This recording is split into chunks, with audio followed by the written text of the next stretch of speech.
Oh, yes. Hallelujah. Jesus.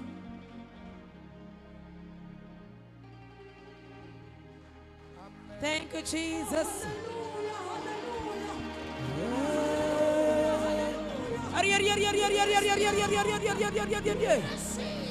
Oh, hallelujah.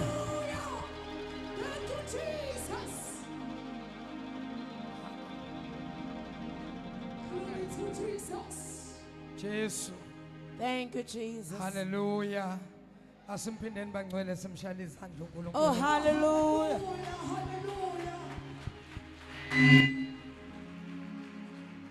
Amen. Siyanibingelela bangcwele nonke egameni lenkosi. Siyabengelela okokuqala nje bonke obaba. Sibingelela bonke omama, bonke abantu abasha. Egameni lenkosi, praise team yethu, kibone sibethu salvation bethu, team yethu media, protocol ama ushers. Sanibonani emhlathuzi. Sanibona emhlathuzi. Hayibo sanibona emhlathuzi sanibona.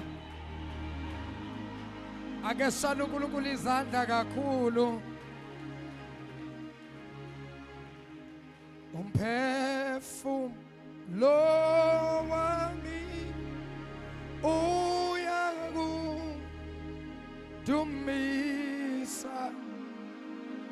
Umphefumulo wami uyakudumisa. Phefumulo wami phefumulo uyakudumisa. Yebo Jesus. phefumulo wami Dumisa. phefumulo wami umphefumulo wami phefumulo wami umphefumulo wami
Oh, hallelujah.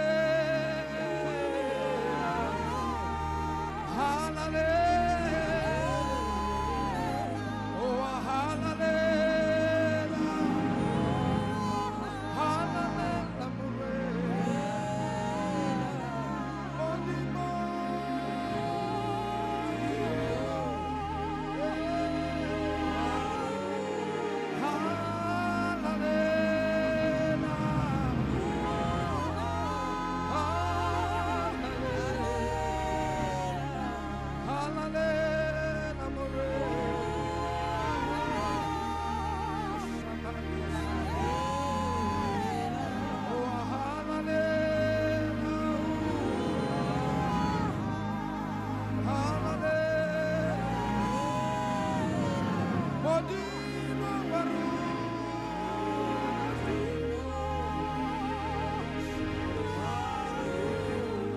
Akosa izandla zakho uvule umlomo wakho bese uyabonga. Baba wethu longcwele, Thank you, Jesus. Baba wethu lophilayo, Baba wethu lomuhle.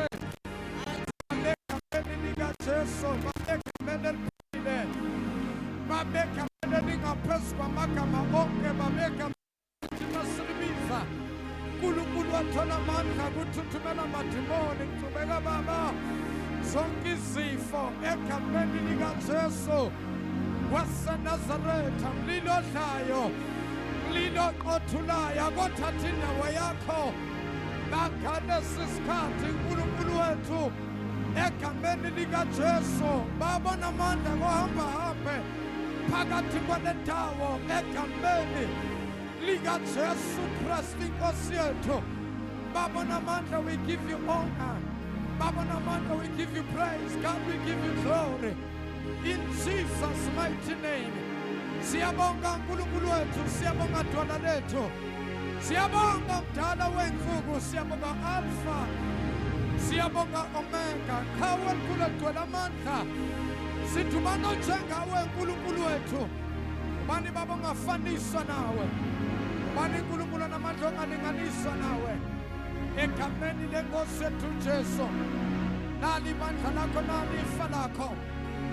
Baba wethu oyingcwele, egameni likaJesu siyakhuleka uNkulunkulu nangalesi sikhathi lifihle ngaphansi kwesandla sakho egameni likaJesu Kristu inkosi yethu engcwele. Father, we give you honor. Father, we give you praise. God, we give you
Yesu unaswela Calvary, galiba galandi bizaruna, iyo Calvary, iyo Yesu unaswela, oh what was Yesu? Galiba galandi, sing, yo.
ngicela nishale uNkulunkulu izandla for the last time.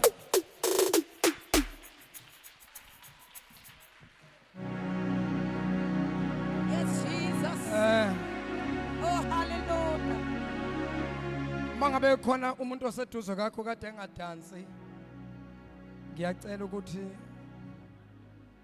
umthinte ngendosolwane njengelbo bese uthi makhe kanti wena udansaphi makhe udansaphi ngoba thina sidansa la eJeswini. Ake sishaya uNkulunkulu ihlombe likhulu egameni lenkosi.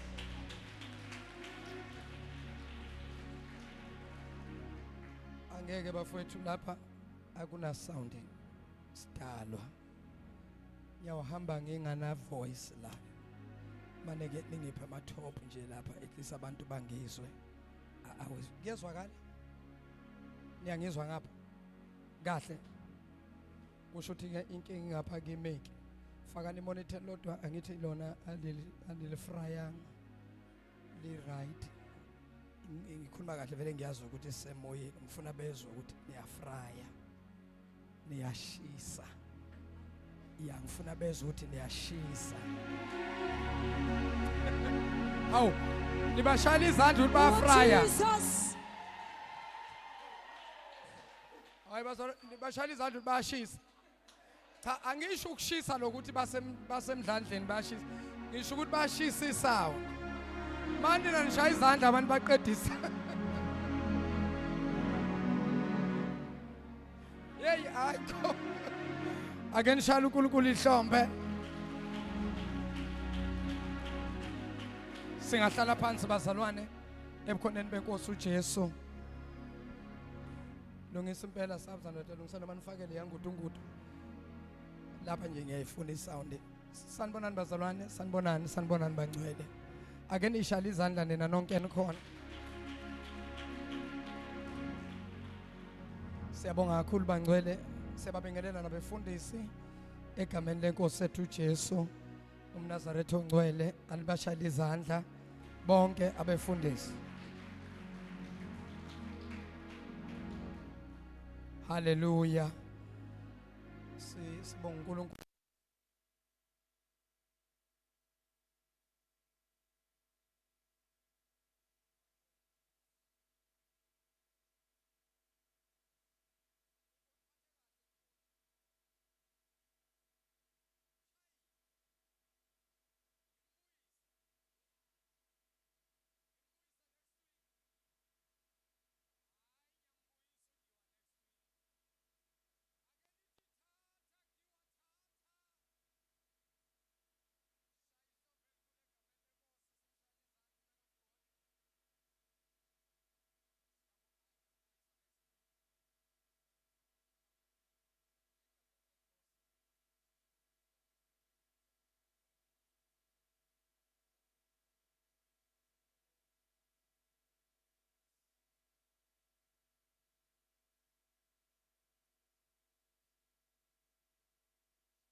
sengisho ukuthi ke lokho singakuthathi kancane ke ukuzama ngakho konke okusemandleni ukuthi ke siphakamise umsebenzi kaNkulunkulu, sishawe kakhulu la emhlathuze ukungatholi amaholo ukuthi sibe, ngoba lapha u6 to 6 lapha ngiba sisebelungini kunzima, akufani naseThekwini, akufani naseGoli.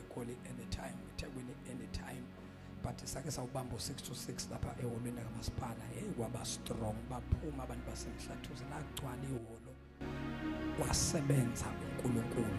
Sathi manje yahlupha into yamasipala ngoba nibhukha once ngaleso sikhathi, kwangathi nje singathola ihholo nje elizoba available egameni likaJesu. Ngifuna ukuba ngapha, ngifuna ukuba ngapha ngale ngizoke ngithi ukunikeza aboviva Mpungose nabogiwa nebathu kubamba ke ngizoyihlalela ngapha nje mina, baphuma inkonzo nje la hambe ya noSkoni nangokhona bazawupheka, bawupheke sidle bese kuyasetshenzwa ke during the week, kuqale neinkonzo zama home cell egameni lenkosi. Likhona abazalwane, we are coming soon ngasendaweni zangakini, babhizi team yami ke le isangicheckela amaholo available. Sizoba nemvuselelo eyinkulu ke nje, ifocus yethu ngalesikhathi ingapha. Mangibona ngibambe imvuselelo kwenye indawo, hlale wazi ukuthi hayi uthunywa uNkulunkulu kubaba ukuthini, ushilo ukuthi uzoba la, sobe sijikeleza nje, sobe sijikeleza nje la kule ndawo egameni lenkosi uJesu. Soba nemvuselelo kusikhawini, sibe nemvuselelo komagcekane, zonke le indawo eseduze koMtseleni, kolokhuzane, yini le ndawo ngenhla la yini kunjani ematshani imatshani lengapha nayilela umhlathuzi nalapha nayi indawo ngaseprison nalilokushanyana ngale kweprison, iyona not Mevamshop, Macekane lengapha Macekane. We are coming soon eMacekane egameni lenkosi ethu Jesu. Sizonitshela kodwa yonke iplan ukuthi ke izohamba kanjani. Ngiyacabanga futhi ukuthi naphakathi neviki sisazoyiplana, ngiphinde ngithumele abefundisi mangikhona nami during the week, sibe nazo inkonzo kukhulekwe egameni lenkosi. Ngicela sishane uNkulunkulu izandla.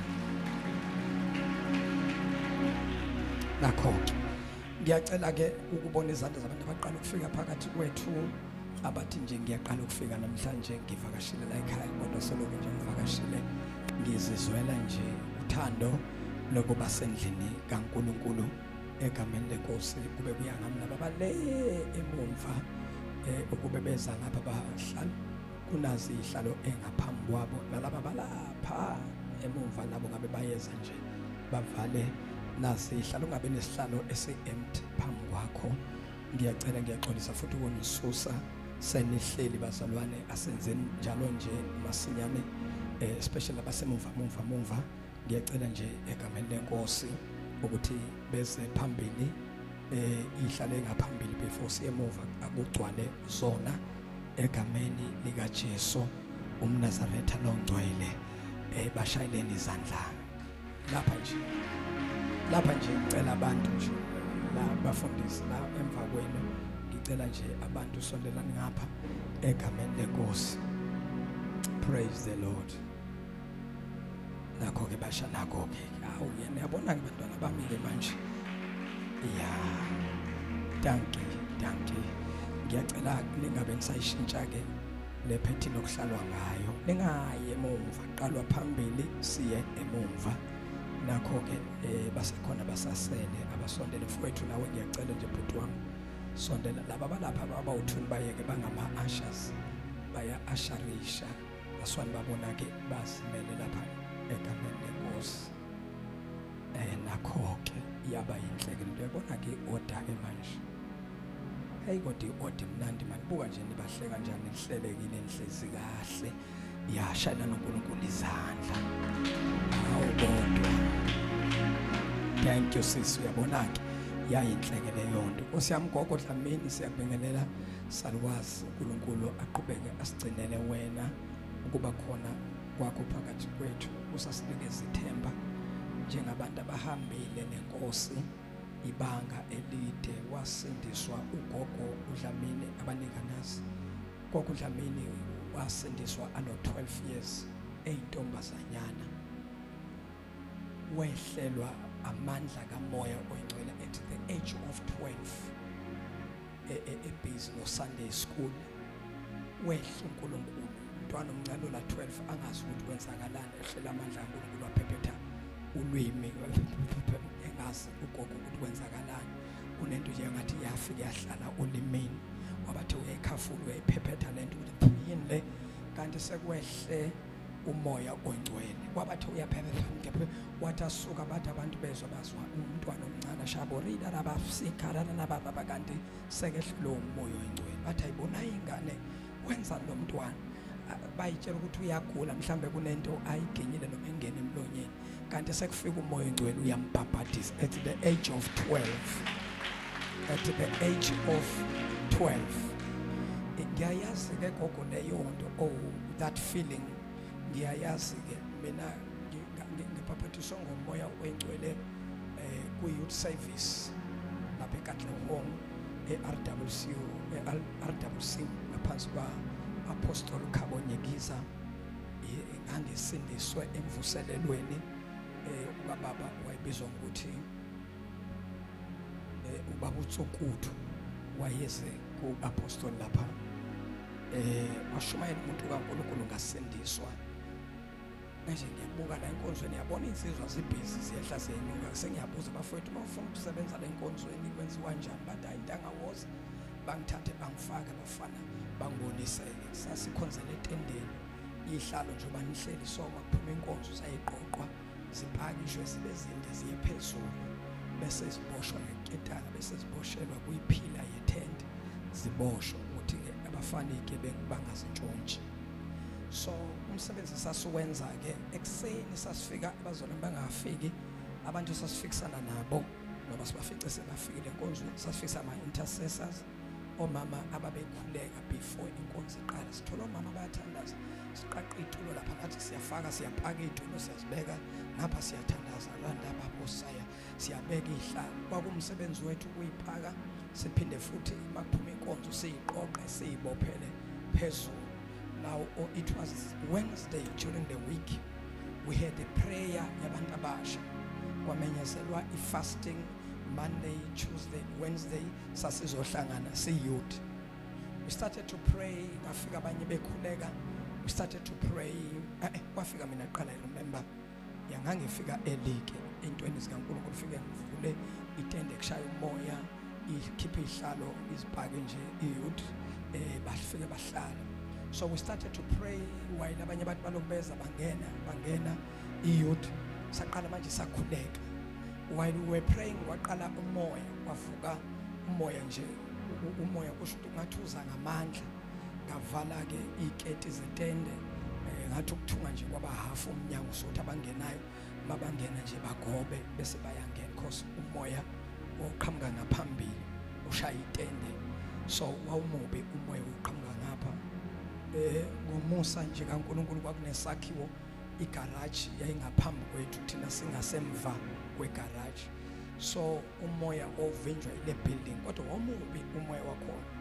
So now while we are praying, sithandaza singabantu abasha, sehla siyakhuleka, lo moya ulokhu uyaqinisa, hayibo, lo moya uyangena ngelivale itende. Abafikayo masibona inyawo ukuthi kunomuntu ongaphandle, siphakamiseke engene ke umuntu ophakathi, yaqhubeka inkonzo, kuyathandazwa, kuya-intercede. While lokuqhubeka bona lo moya ostrange ngiyawubuka, but angunaki kangako, but ngoba sasibuye siqapha ithende thina sasibuka ke enye ke ngiyayithandaza nje ikhuleka la into enzeka. While we continuing and praying, something strange yenzeka. I could feel ukuthi abanye abantu abasha already sekhona lento ngaleso sikhathi bengakabhabhadiswa ngomoya ongcwele, kodwa ngangisindisiwe. uJesu yena ngangimkhethile, kodwa i-baptism ye-Holy Ghost ngangakayitholi, because kukhona into ilehlupheke ebandlana namhlanje ngoba abayazi into ye-baptism of the Holy Spirit. uyabhabhadiswa ngomoya oyingcwele. That's why ilimi uma uzikhuluma ungabhabhadiswa ngomoya oyingcwele asizwakali kahle, ngoba kule insuku emabandleni kufundiswa kuze kufundiswe nama-tongues. Mina ngiyazi into yokufundiswa kwezilimi, kodwa ke ayafundiswa ama-tongues. Batshelwa abantu now we are praying, say Rabba Sanda, nebandla nalo Rabba Sanda, Riba Babosaya, Nane Riba Babosaya. Let's okay, let's say it once much. Rabba, you remember when we started? Yes, Rababa Shanda Rababa. I guess say show Rababa Sanda Rababa. I say show. Bayafundiswa kwamanye amasondo ukukhuluma ngezilimi. Mina ngifunde ukuthi izilimi umuntu akakhulume ngazo angakehlelwa amandla kamoya ongcwele. One, the tongues ziza nomoya ongcwele. Ilimi ke zahlukene cishe kathathu noma kane, but angithathe u3. Number one, there are tongues ezibizwa ukuthi the tongues of fire, ilimi zomlilo. Number two, there are tongues of men, izilimi zabantu. Uthi ungumZulu wena phaqa, ungumZulu kodwa sikuzwe sokuthi utsho njena mudimu wama-Israyeli, mudimu yahalalela. Sikwazi kahle ukuthi wena umZulu isutha usazi. Those are tongues of men. Hallelujah. Izilimi zabantu njengalaba babelindele umoya ongcwele wathi nakafika lithi iBhayibheli babezwa bekhuluma ngezilimi zamaHebheru bengesibo abaHebheru. Babezwa bekhuluma ngezilimi zamaGreki bengewona amaGreki, kodwa ngenxa yokwehla kwamandla kamoya ongcwele bakhuluma ke izilimi zabantu. Bese kuba khona the tongues of angels. The tongues of angels, most of the time uma ungcwele ehlile, then the angel of the Lord or the angel of that house or the messenger of this church will give us a message. The tongues of angels kuba zilimi zengilosi, whereby a person, umuntu ophilayo, abekwe kwi-level ethile whereby azothi nakakhuleka athi ukhuleka ngesizulu, isizulu salo uphuma bese ekhulume ngolwimi lwezingilosi. The tongues of angels, most of the time the tongues of angels zisuke ziphethe i-message esuka ezulwini. That is why iyangikhathaza into yebandla namhlanje ukuthi iyaphela inyanga, uphela unyaka ebandleni uNkulunkulu angakhulumanga kanjani. Kanti muphi lo nkulunkulu esimkhonzayo? uNkulunkulu uyakhuluma nabantu bakhe, and uNkulunkulu uyehla ebandleni ehle ngamandla kamoya ongcwele. Likhuphuka ibandla ngomthandazo, athandaza abazalwane, bakhuleka abazalwane, lila abazalwane, ehle umoya ongcwele, bathandaza abantu. Roko shatara mama shiketele bobosaya mandele bebesaya ikabandos mama uqala bakhuleke besahlukene ubeze ukuthi khona igenge ephafumula ngapha, khona igenge ephafumula ngapha. But the more iprayer iya igcina manje iprayer seba ku level eyodwa, ubeze ukuthi naloke manje manje uzwe ngathi bayahuba manje uraba babasaya sozwa nje nabo nalabo abadelele boboshanda ikababa ukuyathandwa manje ulizwe ukuthi lafika ibandla kwi-unit la khona ungekusezwa omunye phakama ethi bonke baba kwi-level eyi-1. There's a level ibandla elithina lifika kule level akakho obamkhulu kwabanye kodwa sonke siyalingana. It's a level of unity where the church prays the power of the Holy Ghost.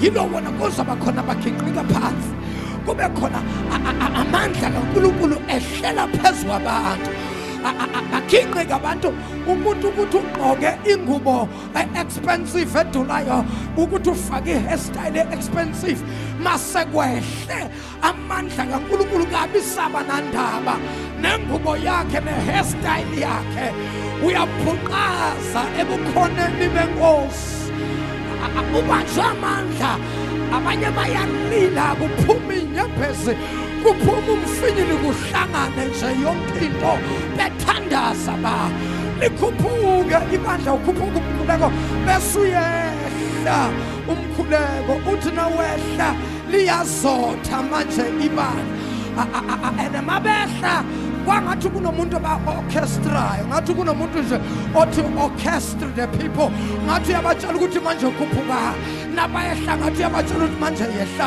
akekho otshela omunye kodwa linyuka lonke uma lehla futhi lehla lonke lehle ibandla lizothe sikhulekele phansi kube yilabo nalabo uzomunye lapha athi hi uzomunye lapha athi hi uzomunye lapha athi hi uzukuthi ayikhona into bese lesikhathi selizothileke manje lehla ibandla lathi abese yakhuluma uNkulunkulu ngoba ungumlomo ungathethi ma abese yakhuluma uNkulunkulu akhitwa yedwa amandla kaMongcwele ehlela umzalwane oyedwa aphakama umzalwane usho kanjena uJehova uNkulunkulu kaIsrayeli bantu bami bantwana bami zinakeleleni zikhulakeleni hlamanini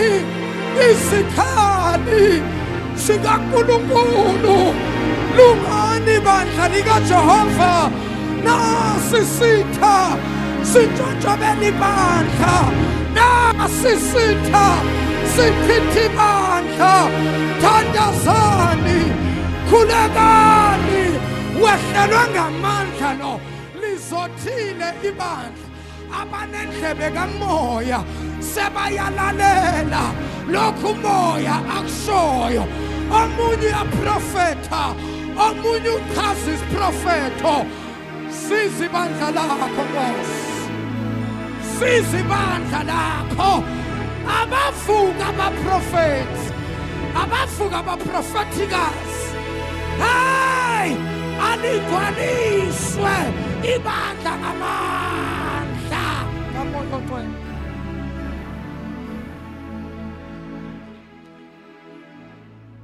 ibandla namhlanje lenza izinto liyahlaphazela alifundiswanga baphikisana baze baphikisane abazalwane emthandazweni emkhulekweni loya aphafumule ngapha nomunye naye makezwe ukuthi ho yino kanti aphafumule ngababomu ngapha baqhudelane manje uyaphakama lo nalo uyaphakama kanti lithi iBhayibheli umoya wabaprofeti uyathobela awukwazi ukukhuphuka nalona uyakhuphuka nawe uyakhuphuka asikho kwi-competition la hey umoya we-competition phansi ngawo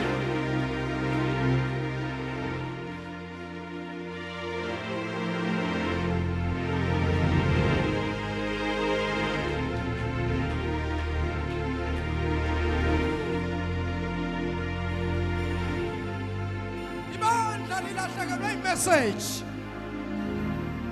lahlekile imessage ebandleni ayikho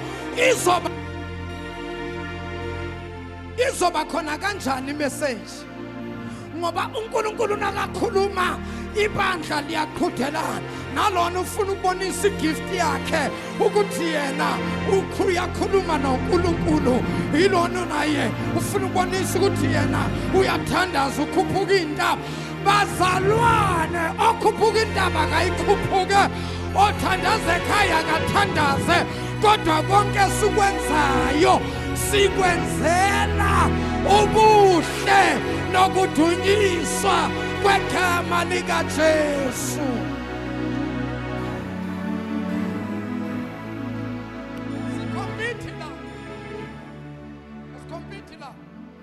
no masenze into la siyenza sonke orderly And when we do umsebenzi kaNkulunkulu asifuni ukubonwa umuntu kodwa senzela izulu senzela uNkulunkulu. Bayasincoma abantu abasincomi asikiyekela ukwenza into kaNkulunkulu. Kunabantu ngoba naka uba acknowledge ngoba naka uba ncomanga sebayayeka kanti kahle kahle kwaseqaleni ukwenzela bani wena. Umuntu owenzela uNkulunkulu akayeki ukwenza okuhle.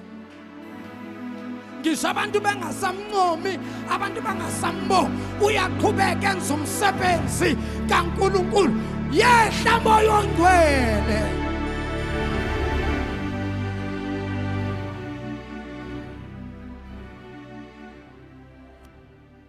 Bandla nilahlekelwa ama-message amakhulu amahle ngenxa yokuthi uSathane ufike wangena phakathi kwabazalwane.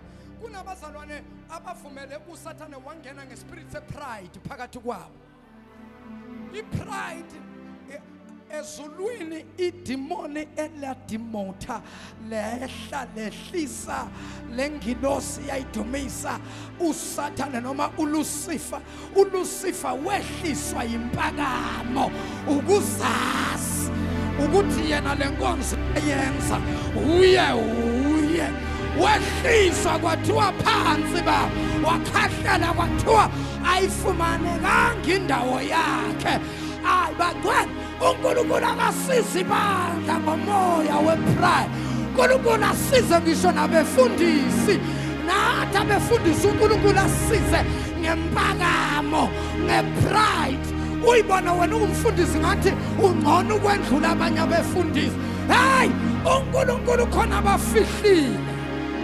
Uyafihla uNkulunkulu kwigeneration negeneration kukhona abafihlayo. Aniyekele nje nibhaqaze nibhatshaze kanti kunabecebo lakhe abafihlile nakabaveza ubaveza benza imisebenzi yamandla uthi uyabona alamasaya.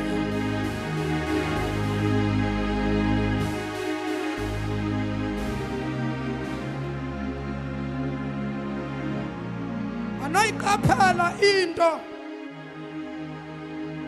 yokwenza umsebenzi nenzela uNkulunkulu. Whatever service oyenzayo ubokuqaphela futhi ukubukisise ukuthi somewhere somehow ipride impakamo ayingeni kuwe na. Ngoba abantu abasevayo enkonzweni bayahlaselwa umoya wempakamo.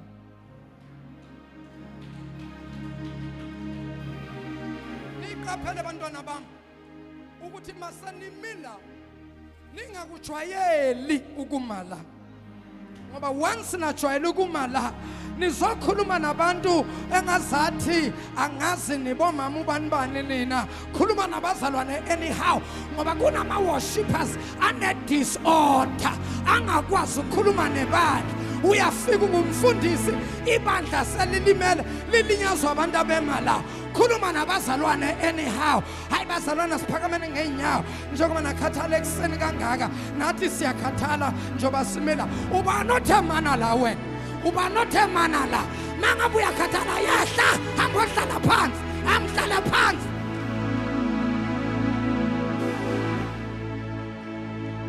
Khuluma nabazalwane anyhow. Uyafika abazalwane inhliziyo zivaliwe. Ubuza kwabathenzi kangaka enkonzweni kanti abantu abatrustile wabamisa ngaphambili bahlakaza ibandla bakhulume anyhow. Ibandla fanele ngilifice mina libhukuda kumoya ongcwele libhukuda kwipresence kaNkulunkulu. Hayibo.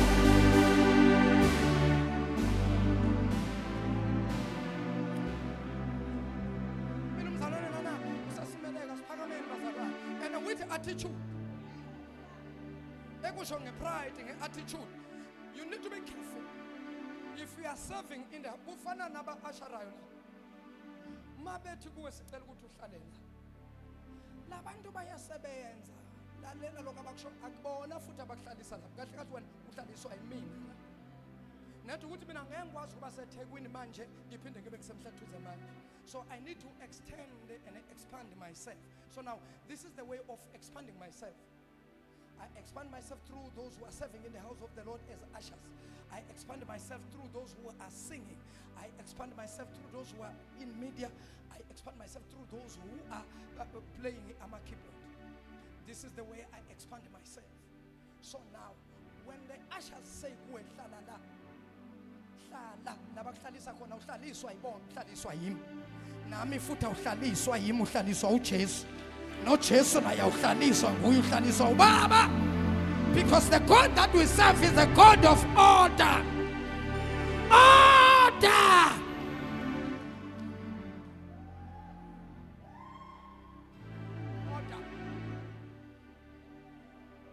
Salona baneyiphithi ungazi ukuthi kanti inkinga yelekholwa yini. Uyaphithizana nangu useyathandaza yena kunomoya ondlula kwabanye umoya nangu usethandaza iteji usekhwela iteji sewuyele uthandazela amapulpit ufuna la. You don't know your place. Know your place. Know your place. Noma ngabe wena nomoya ongakana awukho umoya ongathi kuwena hamba uyokhuleka la estage so weloya uyabhenguza la khulekela ama pulpit. uNkulunkulu una order man. uNkulunkulu una order man. uNkulunkulu una order. Sobamba intambo lapha awuyazi nokuyazi lento sobamba intambo sobeka ama keyboard izandla. Hey thandaza lapha la ukhona uzokuzwa uNkulunkulu ngisho ungaphandle uzokuzwa ngisho usakhaya uzokuzwa. Hayibo kanti kwenze njani emhlathuze no.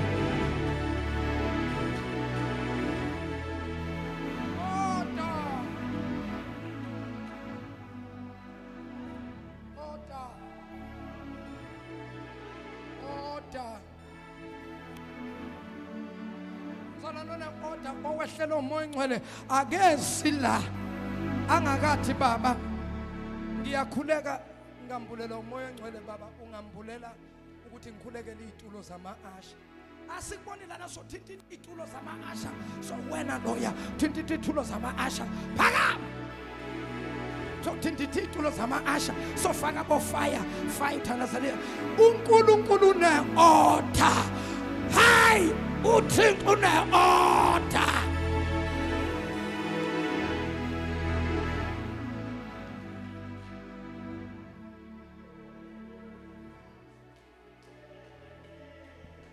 uNkulunkulu une-order. Yonke into yakhe uyenza orderly. The reason why abazalwane benza so, abazalwane basindiswa kule insuku basindiswe ngesikhathi esibi la khona abefundisi banganayo ipassion yomsebenzi kaNkulunkulu, whereby men and women of God they are not passionate about preaching the gospel. They are not passionate about teaching the Christian. Abazalwane banamhlanje bane-disorder njengoba abafundiswanga vele. Azikho inkonzo zaphakathi neviki ezifundisa ubaba, zifundisa umama, zifundisa intombi, zifundisa imfizi. That is why uyasuka umzalwane semile lapha useyakhuluma uyabona Nkosi yami lo muntu akafundiswa ngalo uyamuzwa nje ukuthi ulihlaza lo ukhakha uyababa. Yona umfundisi uzoshumayela la uthola abazalwane nje ba switch off. Hayibo uma ngale kwenze njani hayi khona imambane efike phambili. Kufana nabantu okuthiwa sicela abantu abanofakazi beze ngaphambili. Uyazaza unafakazi unezwi lokukhuthaza kodwa uphakama kwigroup yabantu abazobonga uNkulunkulu. The next thing thina silindele ufakazi. Bazalwane ngiyanibingelela egameni likaJesu. Igama lami ngingumthunzi ngakashabalala. Bazalwane izwi likaNkulunkulu lapha encwadini kahle mama. Kahle sisi. Kahle bhuti. Isikhathi esisivulele manje esokubonga uNkulunkulu akusona esokushumayela. Sinaye umshumayeli la ekhaya. Nangu umzalwane usekhuza abazalwane akakhulumanga nanawe ungubaba waleli khaya. Usukhuza wena mzalwane unesibindi wena usomala la uNkulunkulu emise khona ushabalala usukhuza abazalwane abeze kushabalala la uthunyoba umongcela kathuma uNkulunkulu akakuthuma uShabalala akakuthuma uthunywa ubaba. Surely ukhona ubaba okuthumile. Ukhona lo baba umsebenzelayo wena. Bazalwane nje mawubaba nje mawumama ubani mama ubani uthe usikhuzele omama kule bandla thina singakabakhuzi ubani uthe ukhuza abantu abasha kuleli bandla singakabakhuzi thina we don't see anything wrong wena ngoba ke u are holier than thou so khuza abantu wena lapha hayibo ubani umthumile lo mzalwane usuyabuza uthunywa ubani lo bathi nathi baba saso uyabona ukuthi disorder le ndawo yahlonishwa le hlonishwa le ndawo angikhathali ugcwaliswe kangakanani ngamandla kamoya ogcwele iyahlonishwa le ndawo acithe episo soyakhuphuka la khuphuka khona umfundisi wakho uzobhenguza uthunywa ubani uzimakhelwana usuka thunywa ubani vele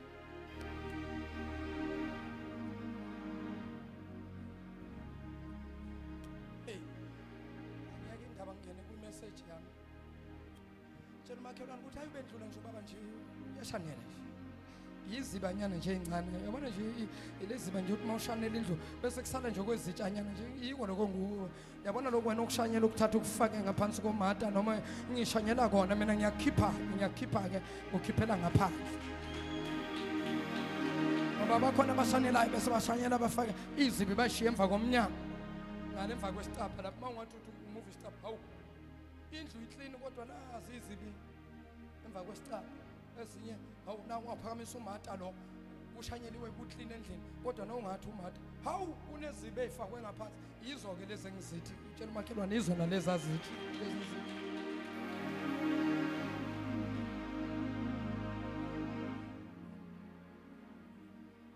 fundani bazalwane fundani kodwa yasemazulwini kodwa futhi yamangala nje aniyazi le Dlamini ngendlela amdala ulingana ncamashi nalesa sami samisa angikhumbule nangelodwa ilanga emdala ezekimi efike ethi mfana wami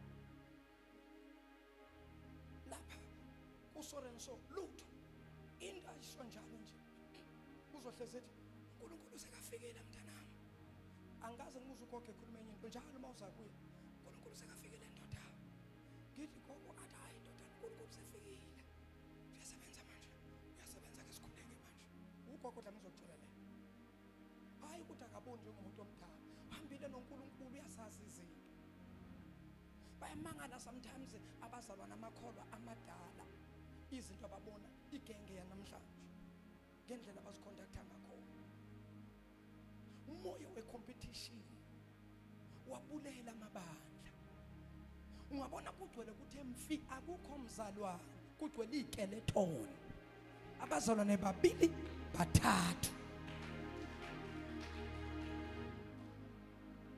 kodwa ngaba convinced ukuthi hey lutho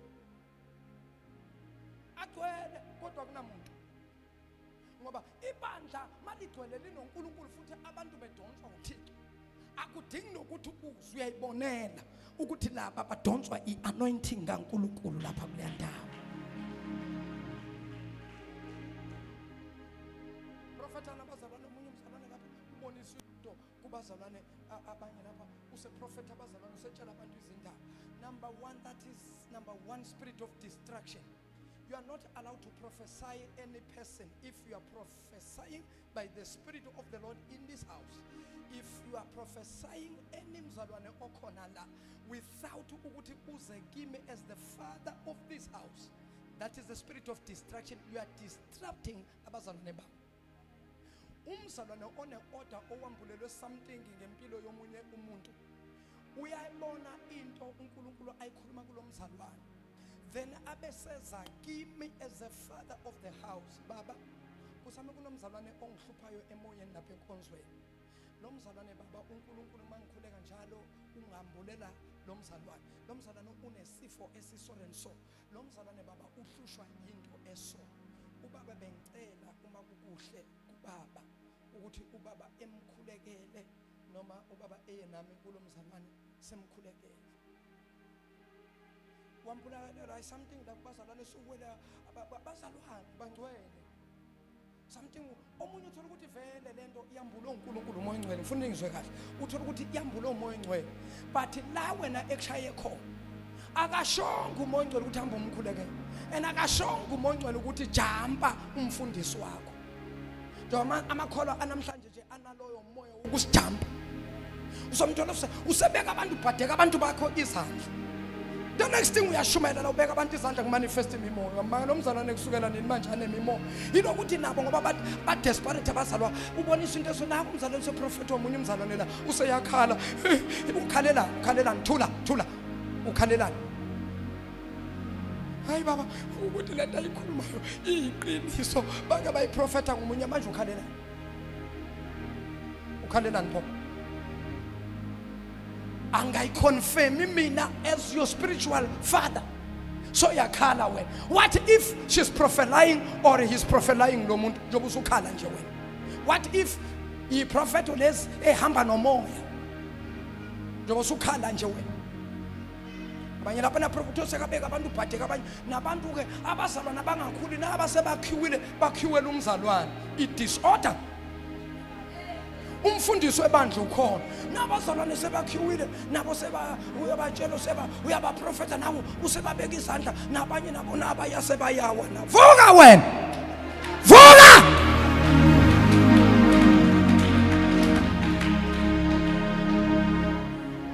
bazalwane banamhlanje bangafundisiwe awubekwa noma ngabe ngubani izandla. Mhlanje abanye nilahlekelwa ama-gift enu benibona niboniswa nisabona ilutho nivaliwe yilo hamba ufakhanda nje namhlanje abanye benu beni-strong namhlanje ni-weak amandla athathiwe yisitha ngokuthi ujumpe the order of the man of the house. But uNkulunkulu mawujumpe lo engimisile as my prophet in this house angikwazi ukukushiya. I can't protect you. Yimo fanele ngithi baba vikele bandla lakho abantwana bakho. I speak protection phezulu. Nomfundisi ozala ngisho kuthiwa ezoshumayela yimi engithi ungababeka man of God izakhe. Mangathande futhi ukukusho lo ngizothi man of God wena shumela izwi mawuqeda ubuyisela imic kimi.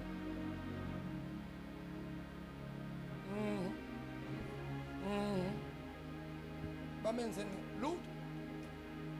Ufundisa bandla ihlalisa kahle. Hlalisa ibandla kahle. Ngoba iyasimangaza phela thina into enziwa amanye amakholo mangabe kanti wena mzalwane uthandaza mopho uNkulunkulu. Wena wabe soba nomoya ondlula bonke abantu uthatha waba hype kangaka wakho umoya waba hype. Futhi basokhona lapha bathi ngiboniswe uNkulunkulu. Hayi mina ngiyakhuleka mina. Hayi mina labo mama engithandaza nabo. Nabo mama engithandaza nabo mama bomkhuleko. Lapha baba kuyakhulekwa lapha kuyakhulekwa. Basho bahlangene ngomoya we-distraction bonke babona izinto ezingekho.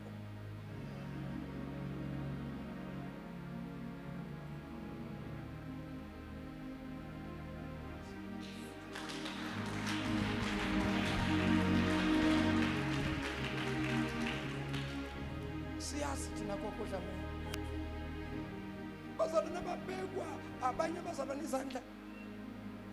Hayi thina siyazi. Qala umfundisi ukufika namhlanje la sogijima ngicela man of God ungithandazele so wena uvezi efika lo mfundisi lo awusashana over ukuthi kodwa baba phela uyasikhuleka awusaphathwa namahloni ukuthi hayibo uman of God aqala ukufika namhlanje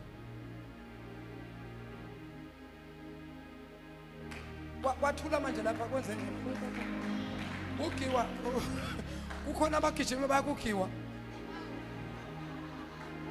Hayi ugiwa uthunywe yimi ningesabi yimi engimthukule ngitha kwenze konke ntekiwa abo babeka izandla babeka izandla ukwenze konke njengoba vele ngenza wathi hayi baba is fine khona abagijima bagiwa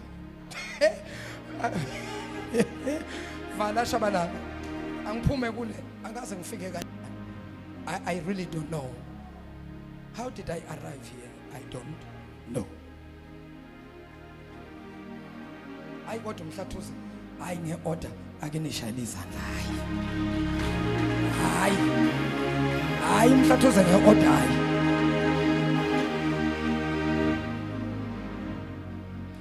Kunezinto ezibukeka zizinto nje ezincane ezingathi shwi kodwa zinomthelela omkhulu. Nomthelela omkhulu. Ungakudeleli ukuma kumuntu kaNkulunkulu phambi kwakho.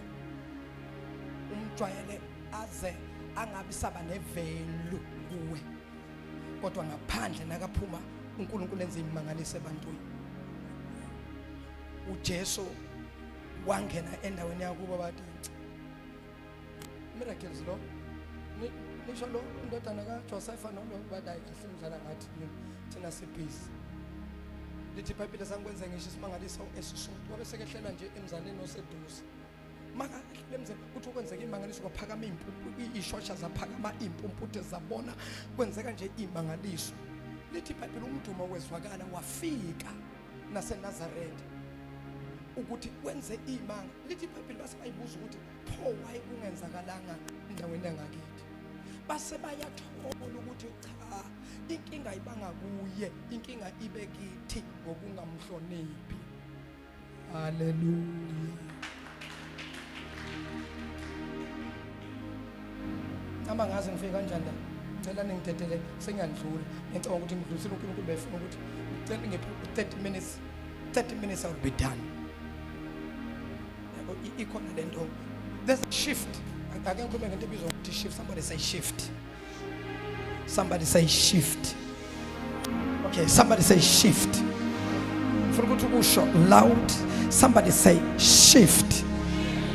Somebody say shift. Somebody say shift. Somebody say shift.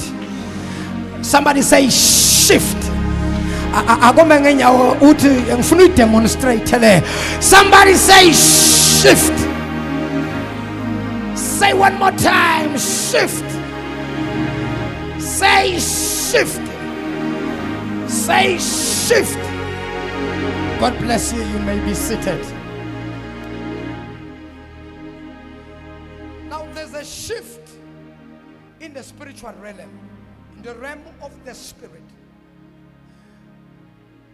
Leli gama limnandi uma ulibiza ngesilungu ngathi ushenye into. The realm, in the realm of the spirit. Yabona abantu bachazwe nje leyo lamagama. Khona abantu abathanda inkonzo zabo realm of the spirit. No, the realm of the spirit izulu nje ngesizulu, izulu likamoya, indawo kamoya.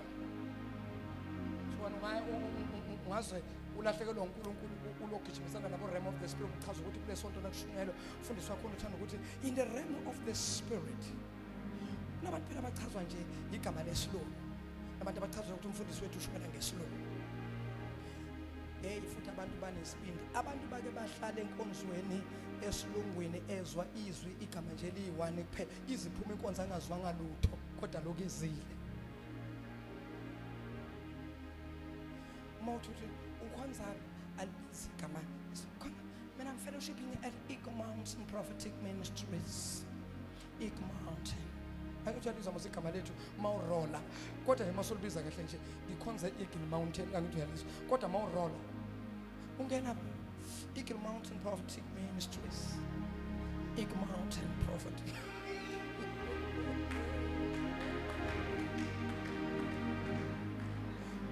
Now on a very serious note manje ngifuna ukuthi nibuye manje bazalwane last month it was June. Give me automatically I'm on a serious business now. Last month, the month of June, should I say, what June? uNkulunkulu uyakhuluma kini. Uthi go and declare and tell my people the month of June is going to be a month of breakthrough. There are people engizoba visitor. There are people engizoba kumbula kule nyanga kaJune. Now I came to churches and branches and feng shui and tell abantu uNkulunkulu has declared the month of June as a month of breakthrough. So there are people uNkulunkulu during the month of June aba pinpoint noma aba pickile to receive a breakthrough from him. So now, I told the Abazalwa, definitely we're going to confirm his word about Batonama breakthroughs. I don't know Mshatus, but in many branches about Batonama breakthroughs. Because we're going to confirm Iswi Lake. Now, this month, Singena Winyanga ga 7. Now, the month of 7, if I will divide the 12 months of the year, from January to June or 6 months, from July to December, it's another 6 months. So, this is what is happening in the spiritual realm. Ngiyafisa ukuthi ibandla li understand the spiritual timing of God. How does God operate? Especially in the realm of the spirit, how does things ziba into existence? Or in the realm of the spirit, how does God release? How the word becomes effective? How does the word of God affect the realm of the spirit? How does the word works and release some of the things that we are praying for? The realm of the spirit is the spiritual world, whereby every word that man has uttered, the words are kept in the realm of the spirit. It's a heaven. Let me put it in that way. It's a heaven built by the words that man speaks. Whether you speak positive, whether you speak negative, but whatever words that you have uttered, empilweni yomuntu, there are bad and evil, or there are evil and good words. Akishwa umlomo owodwa. Empilweni yomuntu kunamagama amabili, kukhona amagama akhuluma okubi, kube khona amagama akhuluma okuhle. Now every word that you speak, hanged in the spirit, it depends on what words that have you spoken. If you have spoken negative words too much more than positive words, your life is affected by the number of words that you have spoken. If you have spoken evil too much, your life is attracted to the side of evil things. If you have spoken good words, your life is attracted by positive and good words. Why? Because umuntu angeke aze abe into eyahlukile kunalokho akukhulumile. You are the product of your thoughts. You are the product of your words. Akwenzeki ukhulume izinto ezinegative kodwa wena uthola izinto ezipositive. When you speak negative, you receive negative results. When you speak positive, you receive positive things. Now in the realm of the spirit, they put words in a scale. If we have spoken evil too much, a scale will go down on the other side. If you have spoken good words, a scale will fall on the other side of good things. Now in the realm of the spirit, whereby the realm of the spirit is the realm whereby a realm that is between the heavens and earth. That's where the realm of the spirit is. Now in the realm of the spirit there are words that man has spoken. There are houses, there are things that man builded by his own words. Now ezweni lika moya kunezinto esayidala ezinye sayishiya phakathi, zaqala zathatha ifoundation, zathatha amabonda kodwa zangaphela ngoba sisahamba nayo sayiyeka sabe singena kwe. Now in the realm of the spirit, because impilo noma amagama omuntu aphakathi kwezulu nomhlaba bese kuba khona umhlaba owehlukanisa izulu kube khona umhlaba noma izulu elahlukanisa umhlaba. Now kuleli zulu kunamazwi abambe impilo zabantu. Kuleli zulu kunezinto ezinhle ezikhulunywe labantu kanti futhi nezimpi nazo zikho. Now as abazalwa ayikho into esingaya ngayo kulela zulu sifike sishifte onke amazwi amabi except by one transport. That transport is your mouth, and in your mouth there must be a word. Then you can remove every word that are blocking your breakthrough, that are blocking izindofanele uyitho. Now mfundisi, how can I find myself in that realm of the spirit? How can I remove everything that is binding, everything that is blocking my breakthrough? You need to pray. You need to read and study the word. You need to fast. Enter into prayer and fasting. Make sure that you give. Make sure that you forgive. Because some of us, we are bound by the spirit of unforgiveness. We are serving God, but the problem is we don't forgive. Siyamkhonza uNkulunkulu kodwa asinxoleli kuba yi-obstacle iyavimba. Mamzalwane noma ngabe kuthula inyaziwe uyamxolela umuntu ngoba awukwazi ukuthandaza kuNkulunkulu kodwa ube ungaxoleli. Akazi ukukuvala uNkulunkulu ukuthi ungathandazi. Uzothandaza ukuthandaza kodwa uNkulunkulu kazi ku-entertaina umkhuleko wakho ngoba awuxoleli. The day you learn to forgive, that's when your prayers will begin to move.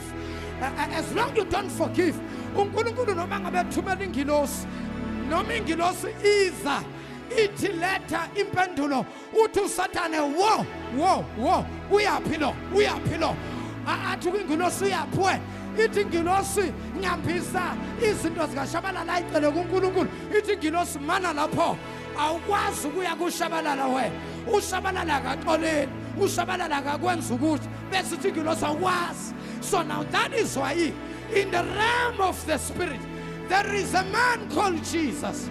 He deals in whatsoever that is happening in the realm of the spirit. Remember what happened to Daniel. Daniel was on prayer for 21 days. He prayed to God. The Bible says when the angel came to Daniel, the angel said, from the first day when you started to pray, God heard your prayers and God has answered your prayers. Now the question is then, if that's the case, why, angel, you are coming on the 21st day? What happened all these other days? I wanted to come, but the prince of Asia blocked me, blocked my way. The prince of Persia made sure that I don't pass until God sent Michael. You see now, we have a man called Michael. He's the one that fights our battle. We have an advocate. His name is Jesus.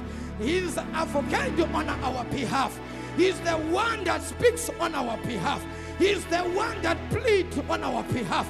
He's the one that makes sure whatever a obstacle we are isusa sikwazi kwendlula. Lalelani bazalwa ezweni likamo until ibandla li understand this system lizothandaza ibandla bathandaza abazalwane kungenzeki lutho bazoze bamiyeke uNkulunkulu bathi ayikho lento yokukholwa. uNkulunkulu usebenza ngama principles. If you don't do his principles, God cannot do anything, because bazalwa God cannot bend his principle for your sake. You have to do the word. That's it. You do the word, period. You do the word, period. God cannot bend his law. When you have to do the word. When you do the word, then uNkulunkulu will make sure ukuthi izwi lakhe alibuyeli kuye lilambatha. Mawenza izwi likaNkulunkulu, uNkulunkulu amazulu azovula avumelane nawe noma ngabe yini oyicela, izulu lizomanga kuwe. Bakhona abangcwele kodwa Nkosi yami Jesu. Now listen to this sangivala. Ezweni likamoya oshama. I wonder ngisazokwazi ukufika na. Bambani bazalwa. Ngifuna ukukhuluma the second round of the year because singena kuJuly, which is the second round of 2024. The first round yethu iqale ngoJanuary yaphela ngoJune. The first 6 months indlulile. Our focus now, noma ngabe kukhona into obufuna ukuyenza le, asisabheke emuva. Undlulile u6 months. I-focus yethu iphambili from July, August, September, October, November, December. That's where our focus is now. Because also kudlulile uma ngabe siyophinde sikurecover, uNkulunkulu azokwenza ukuthi sikurecover ngaphambili. Akumelanga sikhalele sokudlulile. We need to focus on what is laid in front of us. We have to focus on what God has put for us. The second month or the second phase of the year, July ukuya ku December. Now July, according to me, is like the first month of the second year. January was the first month of the first year. Give me, that's my vision. July is the first month. It's like God is giving man 6 months to prove himself. 6 months to prove himself. 6 months to prove yourself. Why number 6? Remember, number 6 is the number of man. Man was created on day number 6. That's why we say man is number 6. Now, if from January to June you haven't done anything, you've been praying but no answer, no reply, nothing, I want to rest assure you, we'll go to the second 6 months of the year. From July to December, something is going to happen to you. The devil is a liar.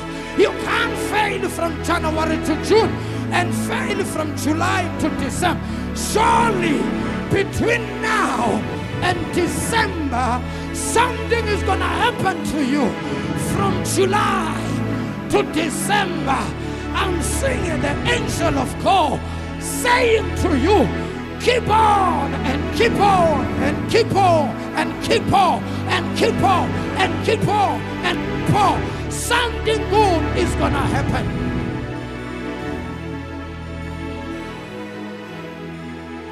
Janmakela agape. Ay agape. Unamango sata. Mina ngideclareile ngiyala angeke aphele u2024 impilo yakho inje kukhona kuzoshintsha.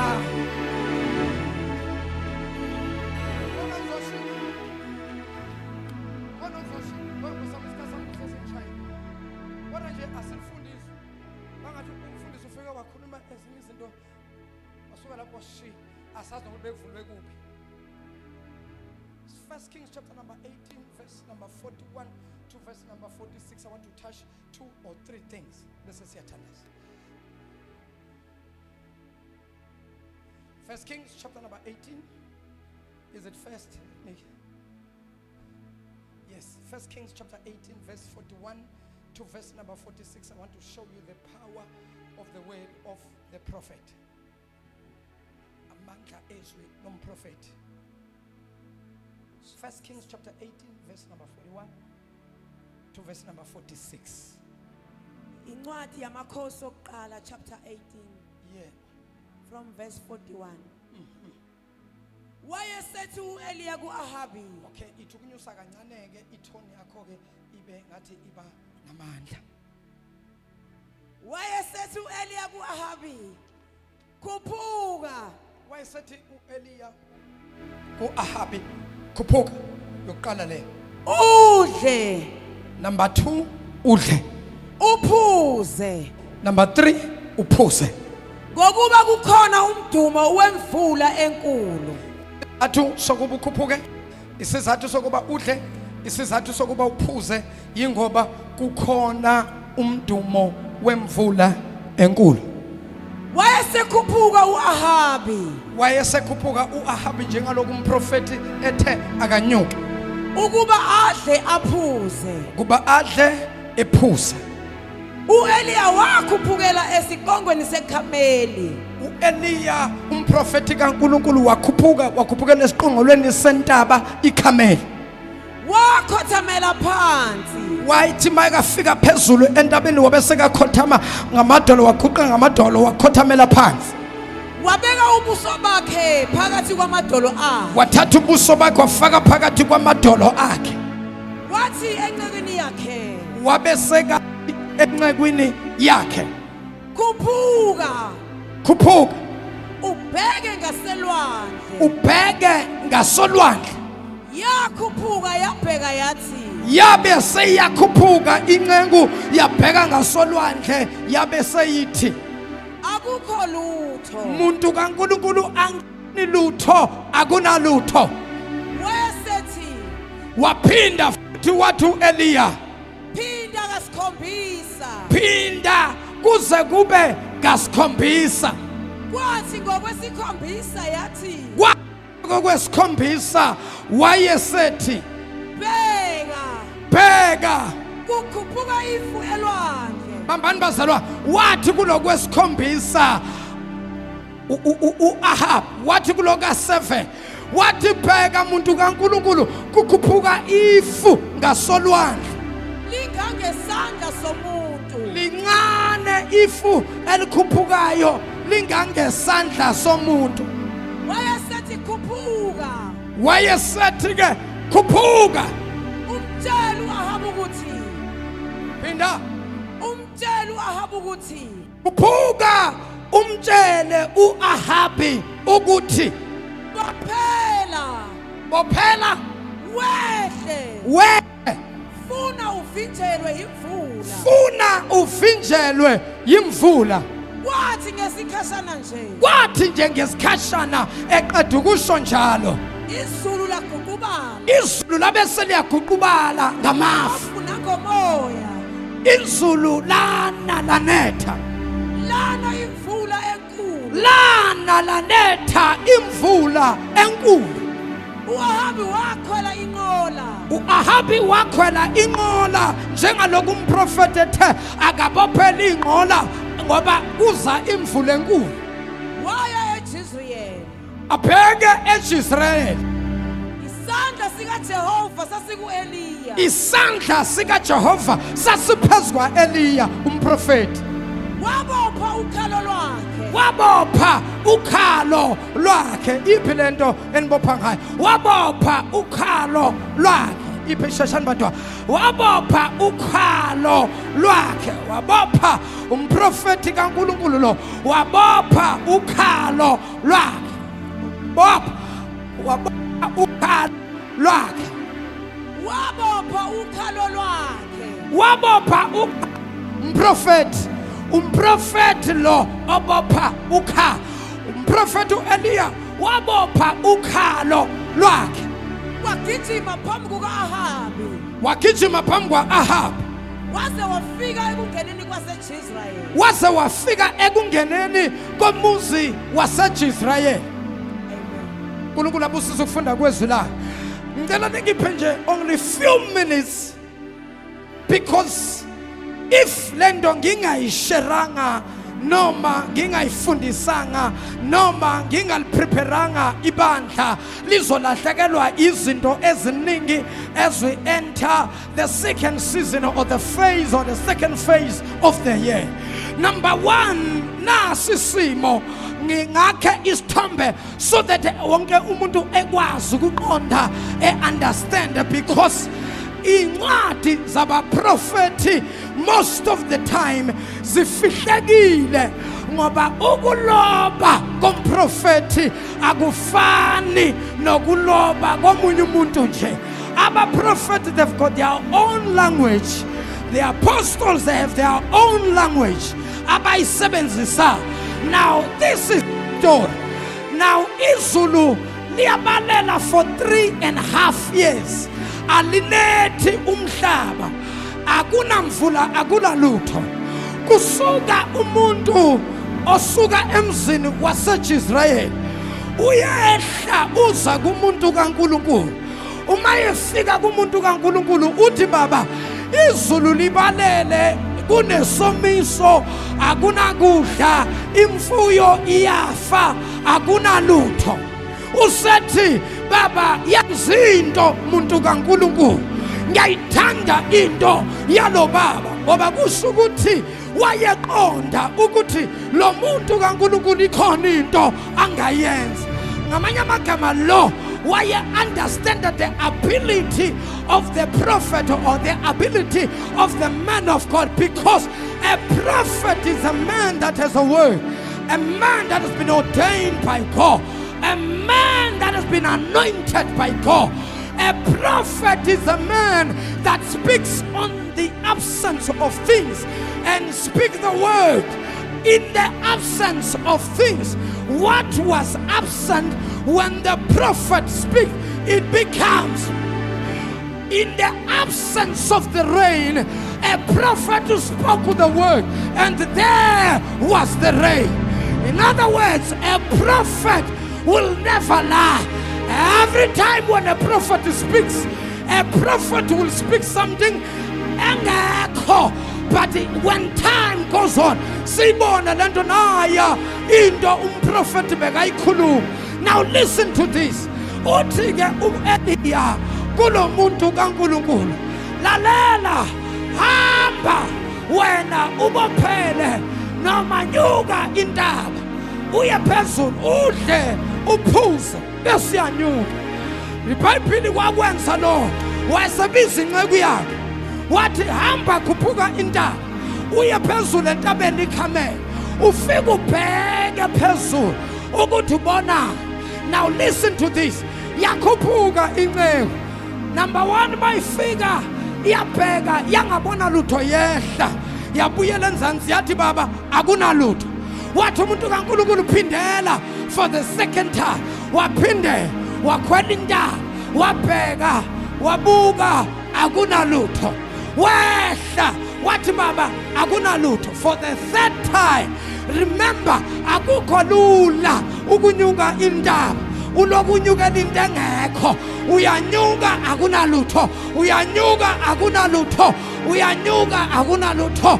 Lisho njalo izwi likaNkulunkulu lithi nangiya uHana unyaka nonyaka wayekhuphuka eye eShilo. Unyaka nonyaka wakhuphuka uHana, akuzange kwenzeke lutho. Kulo nyaka olandelayo wabuyela, akuzange kwenzeke lutho. Kulo wonyaka wabuyela, akuzange kwenzeke lutho. Until ngonyaka uNkulunkulu amkhumbula ngawo. Wonke umuntu la unyukile akabuyanga nalutho. Abanye basinyuka kwesithathu kwesine, kodwa this time ngizomemezela imvula enkulu. Ngizothi this time kukhona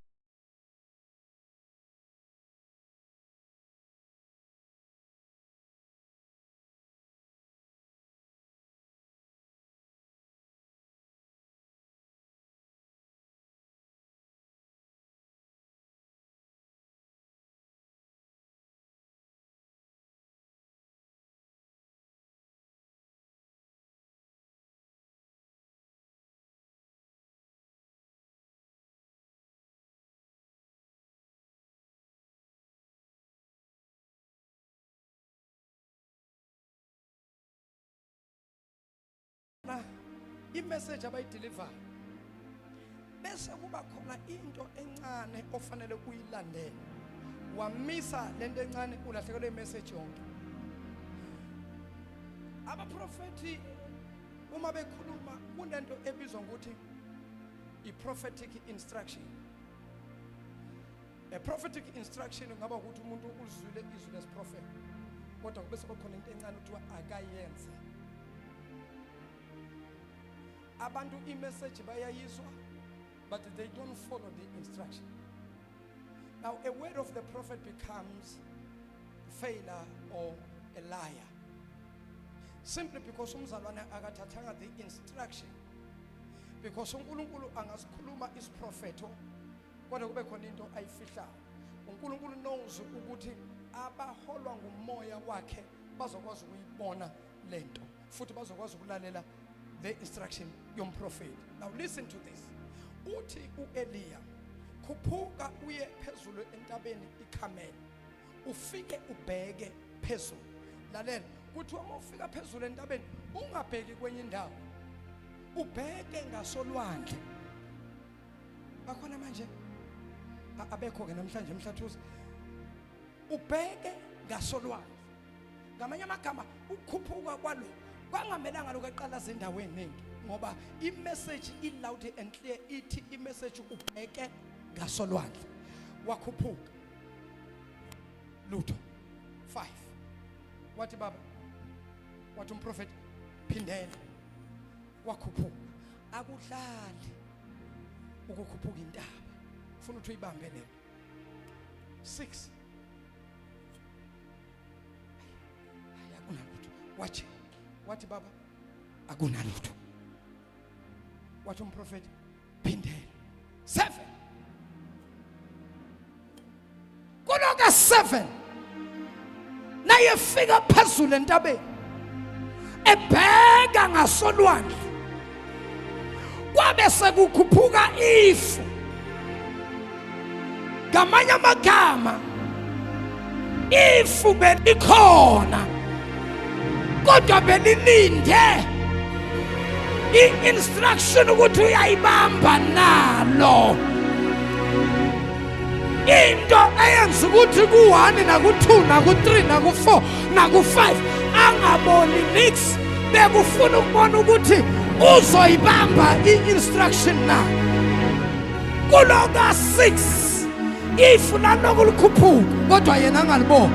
Kuloka 7 uthi hawu ikhona into ebonakalayo. Wajika wathi baba, wathi umprofeti ubona, wathi baba ngibona ifu elincane elilingana nesandla somuntu likhuphuka ngasolwandle. Wayesethi uEliya, gijima-ke uyotshela u-Ahabu ukuthi akabophele inqola abheke eJezeriyeli ngoba kunomdumo wemvula enkulu engizwa.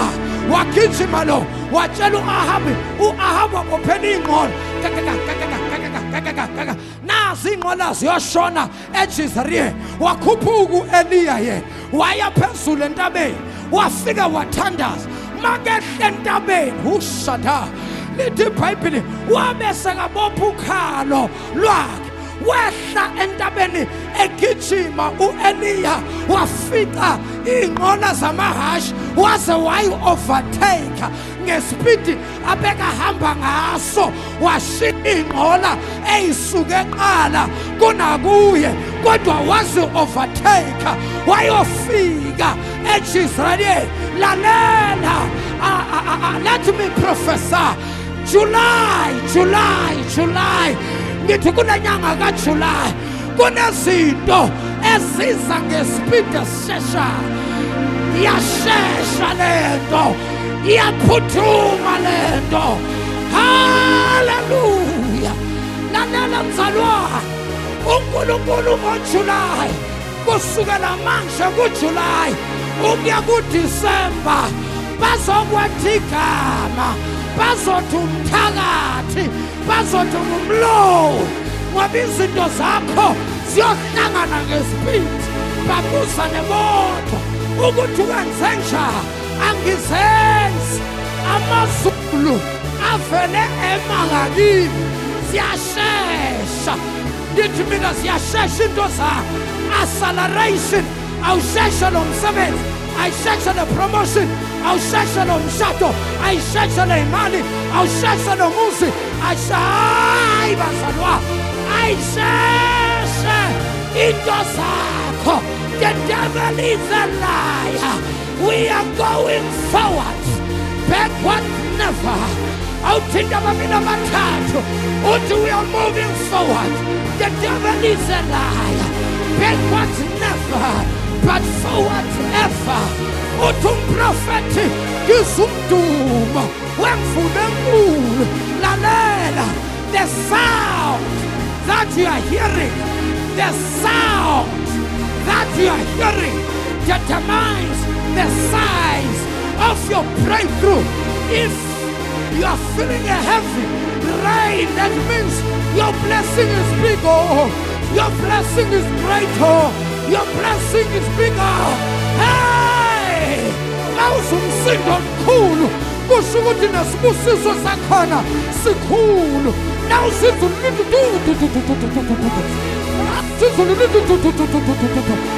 hey, now uzumsindo mkhulu, kusho ukuthi nesibusiso sakho naso sikhulu.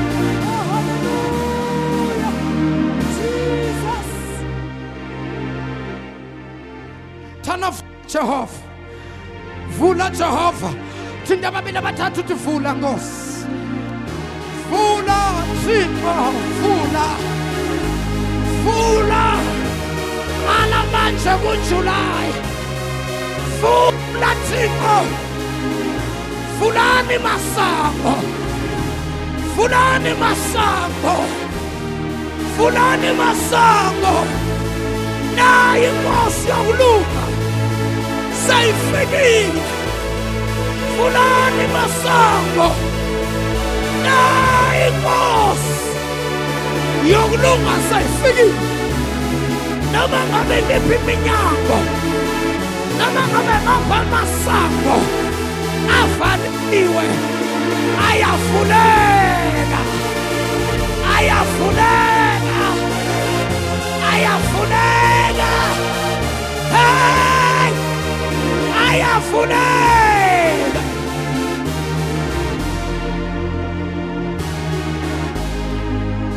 Vulani masango. Hayi inkosi yokulunga sayifikile. Kudala mawuthuza ngapha bakuvale, uthuza ngapha bakuvale, kodwa this time ngizomemezela phezu kwamasango ngithi vulekani masango. Hayi inkosi yokulunga sayifikile. Vulekani, vulekani, vulekani masango.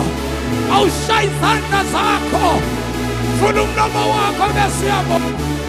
Shikatala babosa, shikatapayake, shikatatataba, ripapapapasitapa, rokopapapasata, ripapapayakekemos, ikapapapapasaya. Vulekani masango, vulekani masango, vulekani masango, vulekani masango, vulekani masango phezulu emkhathini, vulekani masango in the realm of the spirit, vulekani masango ngaphansi komhlaba, vulekani masango ngaphansi kwamanzi, vulekani masango. Sayifikile inkosi yaNkasimulo, sayifikile inkosi yaNkasimulo.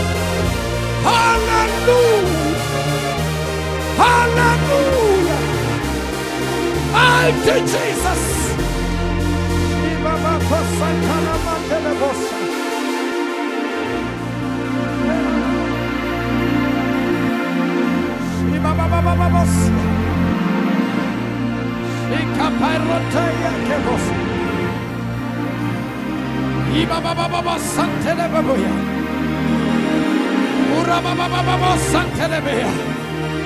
Na inkosi yaNkasimulo sayifikile. Na inkosi yaNkasimulo sayifikile bantwana. Na inkosi yokulunga sayifikile. Nawo amandla mvula enkulu. Yabazalwane lithi payphile. The latter rain will surpass the former rain.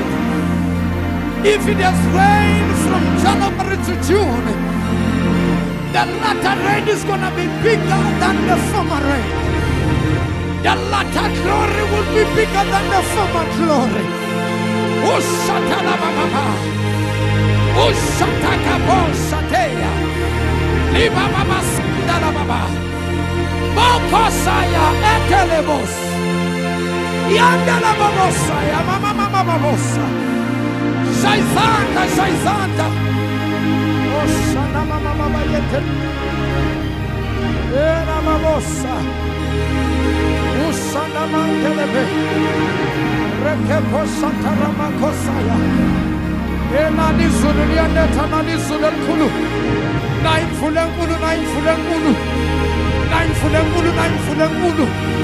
Naim kasumulo yoktena. Naim kasumulo khela phezulu kwabantu. Naim kasumulo khela phezulu kwabantu. Akanisa ngaphambili ashazini incede. Sengiyobeka izandla ngigcwalisa izwi likaNkulunkulu. Nangu Thixo enzima ngaliso. Funekani masango. Ashazini incede. Ngegama likaJesu.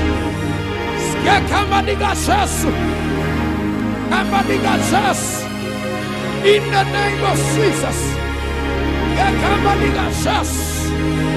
Ushamakosaya. Ushanbaba. Yamama Sikepeyata. Ipapaya Tokoboshaka. Funegani Masango. Sondela. Funegani Masangesu. Inkosi yakasibuka sayifikile ushana baba isana baba ya baba bosia funekani masangesu sayifikile inkosi yakasibuka. Yes Lord, yes Jesus,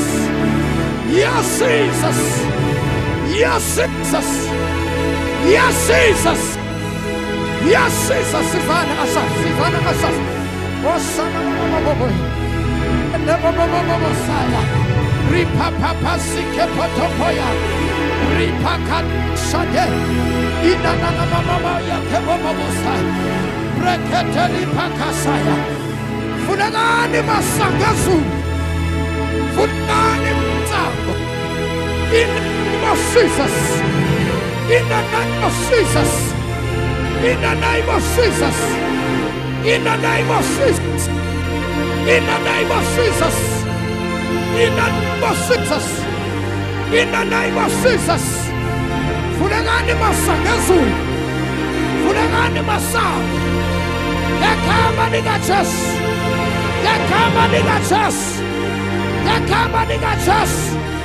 Funagani Ina Mama Messiah. Ina Mama Mosike. Ina Mama Messiah.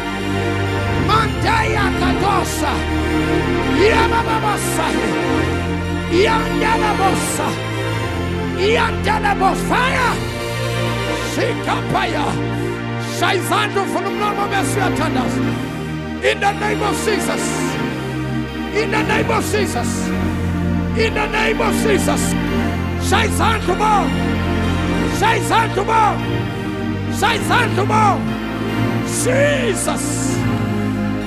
Jesus.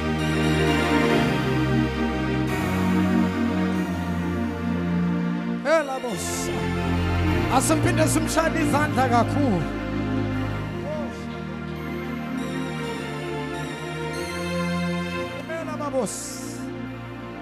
Thank you, Jesus.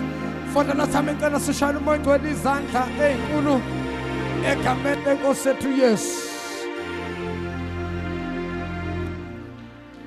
For the last qhubeleni isandla sikhuluma wena.